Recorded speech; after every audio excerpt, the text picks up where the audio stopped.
युरिकोटिलिझम आपल्याला पाहायला भेटणार आहे. ठीक आहे. आता काही इम्पॉर्टंट पॉईंट दिलेले आहेत पहा याच्यामध्ये. आता सगळ्यात सुरुवातीला दिलं आहे पहा क्रिएटिनिन. आता क्रिएटिन ॲक्च्युली काय आहे, it is the one of the important constituent. हा कशाचा एक कॉन्स्टिट्यूएंट पार्ट आहे लक्षात ठेवायचं. युरिन, आपण ह्युमन बिईंग जे युरिन एक्सक्रीट करतो पहा, इलिमिनेट करतो, त्याच्यामध्ये असलेला जो मेन पार्ट आपल्याला पाहायला भेटणार त्याच्यामध्ये प्रेझेंट पाहिजेच. काय पाहिजे प्रेझेंट, तर क्रिएटिनिन पाहिजे प्रेझेंट. ठीक आहे. मग आता हा जर क्रिएटिनिन ॲबसेंट असेल किंवा त्याची लेवल जर जास्त असेल तर it is considered as abnormal functioning of kidney, त्याला आपण कन्सिडर करणार. ठीक आहे. मग आता हा क्रिएटिनिन ॲक्च्युली युरिनमध्ये का बरं जाणार, इम्पॉर्टंट कॉन्स्टिट्यूएंट किंवा पार्ट का बरं आहे युरिनचा, तो अगोदर समजून घेऊया. पहा आपल्याकडे काय असतात, स्केलेटल मसल्स आहे. स्केलेटल मसल्स आहे. स्केलेटल मसलला आपण काय म्हणतो, व्हॉलंटरी मसल फायबर किंवा त्याला स्ट्रायटेड मसल फायबर असं म्हणणार. त्याचं कंटिन्युअसली काय होणार, कॉन्ट्रॅक्शन रिलॅक्सेशन होणार आहे. ठीक आहे.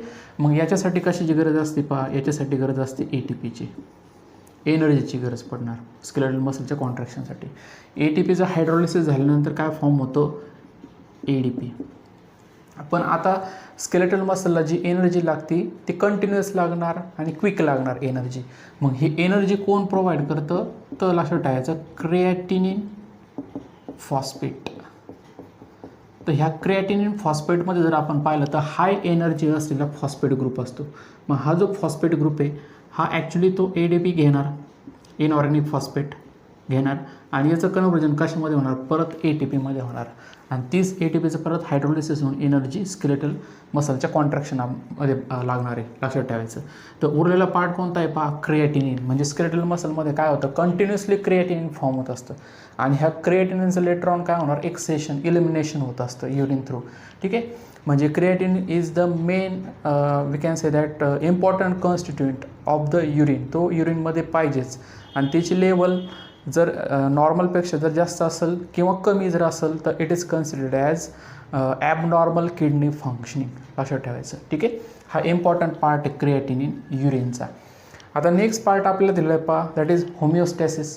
आता हे होमिओस्टॅसिस म्हणजे काय, maintain constant internal environment of the body. म्हणजे आता जे एक्सक्रेटरी ऑर्गन असतं पहा, एक्सक्रेटरी ऑर्गन, आपल्या बॉडीमध्ये असलेलं excretory organ that is kidney, it helps in homeostasis. हे ॲक्च्युली कशासाठी हेल्प करतं, होमिओस्टॅसिससाठी. होमिओस्टॅसिस म्हणजे काय, maintain constant internal environment balance maintain करण्यासाठी याच्यामध्ये. ठीक आहे. मग आता ह्या होमिओस्टॅसिसचं एक एक्झाम्पल आपल्याला पाहायला भेटणार आहे पहा. मग त्यालाच आपण काय कन्सिडर करतो पहा, osmo regulation. It is called as osmo regulation. म्हणजे ऑस्मोटिक बॅलन्स मेंटेन ठेवणं, ओके, किंवा कॉन्स्टंट मेंटेन ठेवणं. मग याच्यामध्ये जे ब्लड असतं पहा, ब्लड, ह्या ब्लडमध्ये असलेलं सोल्यूट प्लस वॉटर, ह्या दोन्हीमध्ये बॅलन्स मेंटेन ठेवणं, ह्याच्यामध्ये बॅलन्स मेंटेन ठेवणं. मग त्यालाच आपण काय म्हणतो, ऑस्मो रेग्युलेशन. ओके. मग आता हे osmoregulation is the one of the example of homeostasis. Okay. होमिओस्टॅसिसमध्ये आपल्याला माहिती आहे कॉन्स्टंट इंटरनल एन्व्हायरमेंट जे असतं बॉडीचं ते मेंटेन ठेवलं जातं. मग त्याचं एक एक्झाम्पल आपण पाहिलं तर ऑस्मो रेग्युलेशन. ऑस्मो रेग्युलेशनमध्ये काय केलं जातं, ब्लडचा ऑस्मोटिक बॅलन्स मेंटेन ठेवला जातो. म्हणजे थोडक्यात याच्यामध्ये प्रेझेंट असलेलं सोल्यूट आणि जे सॉल्वंट आहे दॅट इज वॉटर, याच्यामध्ये बॅलन्स मेंटेन ठेवणं, मग त्याला आपण म्हणणार ऑस्मो रेग्युलेशन. ठीक आहे. पण आता काही जे ॲनिमल्स असतात पहा, आता फॉर एक्झाम्पल सी जर आपण पाहिला, समुद्रामध्ये राहणारे काही ऑर्गॅनिझम्स आहे. आता काही मरीन बर्ड्स आहे पहा, ॲल्बॅट्रॉस असेल किंवा टर्टल, सी टर्टल आपल्याला पाहायला भेटणार, किंवा मरीन इग्वाना वगैरे आपल्याला पाहायला भेटणार आहे. हे काय तर हे कंटिन्युअसली सीमध्ये राहणार आहे, तिथलंच पाणी ते पिणार. म्हणजे यांचा ऑस्मोटिक बॅलन्स चेंज होऊ शकतो.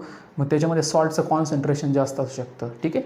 मग तो बॅलन्स मेंटेन ठेवण्यासाठी यांच्याकडं काही सॉल्ट एक्सक्रीटिंग स्ट्रक्चर्समेंट असतात. मग आता ह्या ॲल्बॅट्रॉस नावाच्या बर्ड्समध्ये जर आपण पाहिलं तर नियर टू द नॉस्ट्रिलच्या जवळ सॉल्ट एक्सक्रीटिंग ग्लँड प्रेझेंट असतं.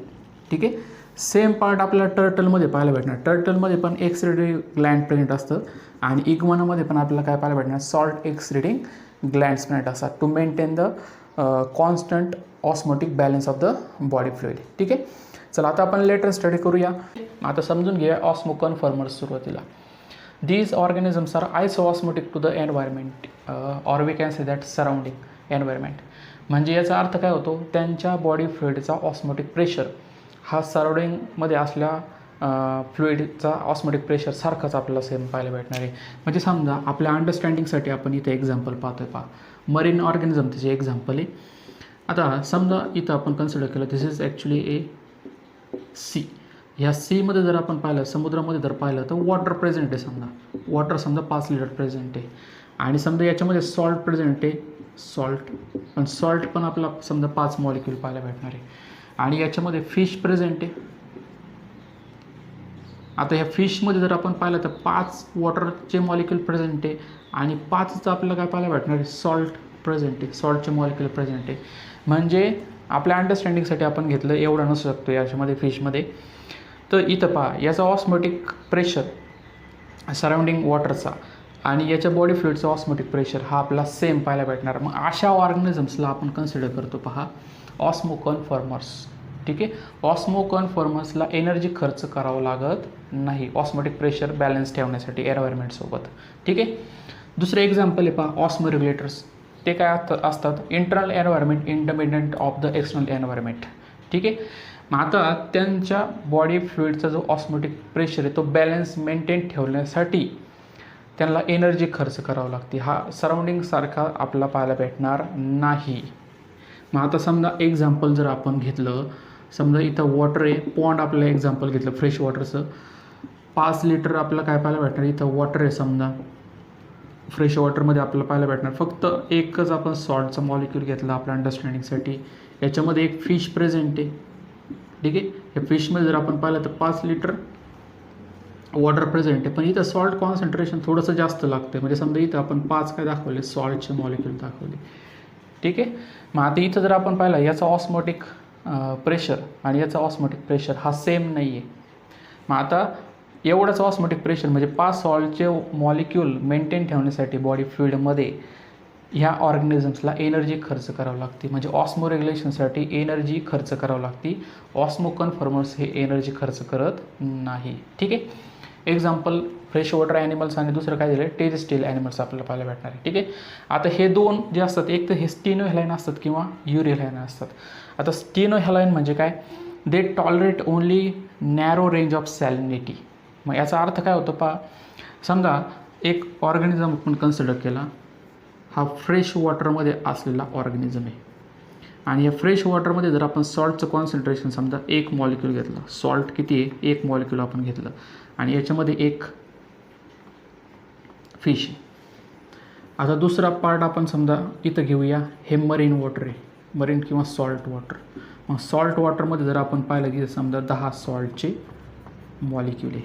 ठीक आहे, आता समजा ह्या मरीन वॉटरमध्ये समजा 2 सॉल्टचे जर मॉलिक्यूल असेल तर हा टॉलरेट करू शकतो, पण 2पेक्षा जर जास्त सॉल्ट कॉन्सन्ट्रेशन जर झालं तर फिश आपण समजा ह्या मरीन वॉटरमध्ये जर टाकला it cannot able to survive, हे लक्षात ठेवायचं. मग अशा ऑर्गॅनिझमला आपण म्हणणार स्टिनोहेलाइन, म्हणजे ते टॉलरेट करू शकत नाही wide range of salinity. They tolerate only narrow range of salinity. म्हणजे हाय सॉल्ट कॉन्सन्ट्रेशनमध्ये आपण या फ्रेश वॉटर फिशला जर टाकलं तर ह्या मरीन वॉटर कंडिशनमध्ये हा सर्वाईव्ह करू शकणार नाही. आता याचे एक्झाम्पल्स आपल्याला कळलेचे, याच्यामध्ये फ्रेश वॉटरचं आपण एक्झाम्पल देऊ शकतो, फ्रेश वॉटर ऑर्गॅनिझमचं एक्झाम्पल देऊ शकतो. ठीक आहे, दुसरे एक्झाम्पल दिले पहा युरिहेलाइन. युरिहेलाइन म्हणजे काय, tolerate wide range of salinity. Tolerate म्हणजे सहन करू शकतात, जास्त जरी सॅलिनिटी असेल सॉल्ट कॉन्सन्ट्रेशन असेल पाण्यामध्ये तरी ते काय करू शकतात, सर्वाईव्ह करू शकतात, सहन करू शकतात. मग अशांना आपण काय कन्सिडर करतो, त्यांना आपण म्हणतो युरिहेलाइन. एक्झाम्पल दिले पहा बार्नेकल आणि क्लॅमचे एक्झाम्पल आपल्याला दिलेले. आता अंडरस्टँडिंगसाठी आपण काय घेतलं, इथं परत 2 एक्झाम्पल घेतले. समजा इथं काय बार्नेकल किंवा एक ऑर्गॅनिझम प्रेझेंट आहे ना, इथं कॉन्सन्ट्रेशन सॉल्ट कॉन्सन्ट्रेशन समजा 2 आहे. इथं जर आपण पाहिलं तर सॉल्ट कॉन्सन्ट्रेशन समजा 5 आहे किंवा आपल्या अंडरस्टँडिंगसाठी 10 ठेवलं.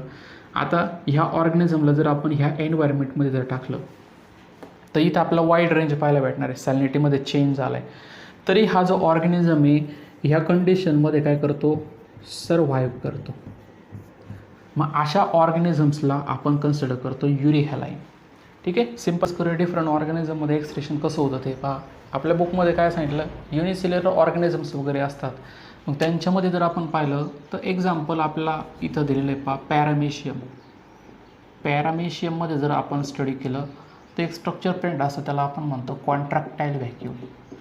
कॉन्ट्रॅक्टाईल व्हॅक्यूल युनिसेल्युलर ऑर्गॅनिझम्समध्ये आपल्याला पाहायला भेटणार. It actually collect the excreted material from the body and discharge out from the body by diffusion आपण त्याला कन्सिडर करतो. ठीक आहे. स्पॉन्जेसमध्ये जर आपण पाहिलं म्हणजे इथं बाय डिफ्युजनच असेल, बॉडीच्या बाहेर एक्सरेड मटेरियल रिलीज केले जातात पण विथ द हेल्प ऑफ कॉन्ट्रॅक्टाईल व्हॅक्यूल. स्पॉन्जेसमध्ये जर आपण एक्झाम्पल जर पाहिलं तर स्पॉन्जेसमध्ये पहा सायकॉनचं आपण एक्झाम्पल आहे. आता ह्या सायकॉनमध्ये जर आपण पाहिलं ते छोटे छोटे पोर्स प्रेझेंट असतात, इथून वॉटर वगैरे आतमध्ये येणार आणि ह्याच्या सेल्स प्रेझेंट असतात, ह्या वॉलमध्ये असलेल्या ज्या सेल्स प्रेझेंट असतात हे बाय डिफ्युजन काय करतात, बाय डिफ्युजन एक्सरेड मटेरियल काय करतात, रिलीज करतात ह्या कॅव्हिटीमध्ये स्पॉन्जोसिलमध्ये. आणि फायनली काय होतं, ह्या ऑस्क्युलममधून, दिस इज ॲक्च्युली ऑस्क्युलम, ह्या ऑस्क्युलममधून हे एक्सरेड मटेरियल बाहेरच्या साईडला रिलीज केलं जातं. म्हणजे बाय डिफ्युजन इथं आपल्याला काय पाहायला भेटणार, एक्सरेड मटेरियल रिलीज होतात पहा. ठीक आहे. लेटर ऑन काय होतं पहा, हे जे एक्सटेन्सिव्ह ऑर्गन हे थोडे डेव्हलप होत गेले. आता इनिशियली त्या एक्सटेन्सिव्ह ऑर्गनला आपण काय कन्सिडर करतो, नेफ्रिडिया असं म्हणणार आहे. आता सगळ्यात सुरुवातीला जे फॉर्म झालेले त्याला आपण म्हणतो पहा प्रोटोनेफ्रिडिया. प्रोटोनेफ्रिडिया म्हणजे नेटवर्क ऑफ ट्यूब्स आपण त्याला म्हणूया.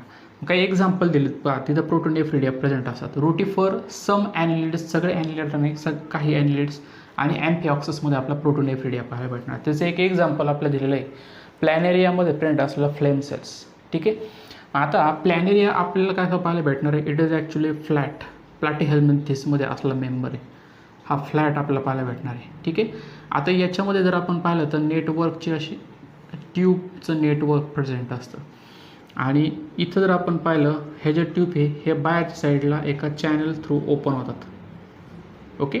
आणि इथं एक्सरेड मटेरियल कलेक्ट करण्यासाठी एक सेल प्रेझेंट असते पहा, मधल्या साईडला एक सेल प्रेझेंट असते, याच्यावर सिलिया प्रेझेंट असतात. त्या सिलियाचे मुवमेंट जर आपण पाहिलं तर जस्ट लाईक आपल्याला कसे पाहायला भेटणार, just like a flame. That's why these cells are called as a flame cells. Flame cell collect करतील एक्सरेड मटेरियल आणि ह्या पोर थ्रू एक्सरेड मटेरियल काय होतात, बाहेरच्या साईडला रिलीज होतात. मग याला आपण म्हणतो नेफ्रिडिओफोर. दिस इज कॉल्ड एज नेफ्रिडिओफोर. प्रोटोनेफ्रिडिया थोडंसं पुढच्या ऑर्गॅनिझममध्ये आपल्याला काय पाहायला भेटणार, डेव्हलप झाले, मग त्याला आपण म्हणणार मेटानेफ्रिडिया. मेटानेफ्रिडियामध्ये आपल्याला अनब्रांच कॉईल ट्यूब्स पाहायला भेटणार का ते एक्सक्रिशनसाठी हेल्प करणार. मग एक्झाम्पल आपल्याला दिलं पहा अर्थवॉर्म. आता अर्थवॉर्ममध्ये आपल्याला काही गोष्टी पाहायला भेटणार आहे. आता सुरुवातीला आपण सेगमेंटेशन दाखवूया. याच्यामध्ये काय प्रेझेंट असतं, बॉडी सेगमेंटेशन प्रेझेंट असतं, त्याला आपण मेटामेरिक सेगमेंटेशन असं म्हणतो. This is one segment, another segment and so on. तर एका सेगमेंटमध्ये आपल्याला असं फनेल लाईक स्ट्रक्चर पाहायला भेटणार, त्यानंतर कॉईल लाईक स्ट्रक्चर, आणि हे जे कॉईल लाईक स्ट्रक्चर हे दुसऱ्या सेगमेंटमधून काय होतं, बाहेरच्या साईडला ओपन होतं. ठीक आहे. मग आता हे जे मेटानेफ्रिडिया असतं का जिथं फनेल लाईक आपल्याला हे जे स्ट्रक्चर पाहायला भेटणार which actually collect the excretory material from the body fluid, मग त्याला आपण म्हणतो nephrostome. This is called as nephrostome. ठीक आहे. आणि हे एक्सरेडरी मटेरियल दुसऱ्या सेगमेंटमधून एक पोर आपल्याला पाहायला भेटणार, बाहेरच्या साईडला रिलीज करणार, मग त्याला आपण म्हणणार नेफ्रिडिओपोर. नेफ्रिडिओपोर असं कन्सिडर करणार आहे. ठीक आहे. चला, इन्सेक्टमध्ये जर आपण पाहिलं तर काय असतात, त्याला आपण माल्फिगियन ट्यूब्यूल असं म्हणतो पहा. क्रस्टेशियनमध्ये जर आपण पाहिलं तर अँटिनल ग्लँड किंवा त्याला ग्रीन ग्लँड असं म्हणायचं. ग्रीन ग्लँड किंवा अँटिनल ग्लँड आपण त्याला म्हणणार आहे. क्रस्टेशियन आपल्याला माहिती आहे आर्थ्रोपोडामध्ये असलेले मेंबर्स ॲक्वेटिक असतात, त्यांना आपण क्रस्टेशिया असं कन्सिडर करतो. म्हणजे फॉर एक्झाम्पल क्रॅब वगैरे आपल्याला प्रॉन्स वगैरे पाहायला भेटणार, लॉबस्टर वगैरे ते क्रस्टेशियनमध्ये असतात. मॅमल्समध्ये जर आपण पाहिलं तर किडनी, मग किडनीमध्ये किंवा त्याला जर आपण काय कन्सिडर करतो, नेफ्रॉन असं कन्सिडर करणार, एक्सक्रिशनसाठी हेल्प करणार.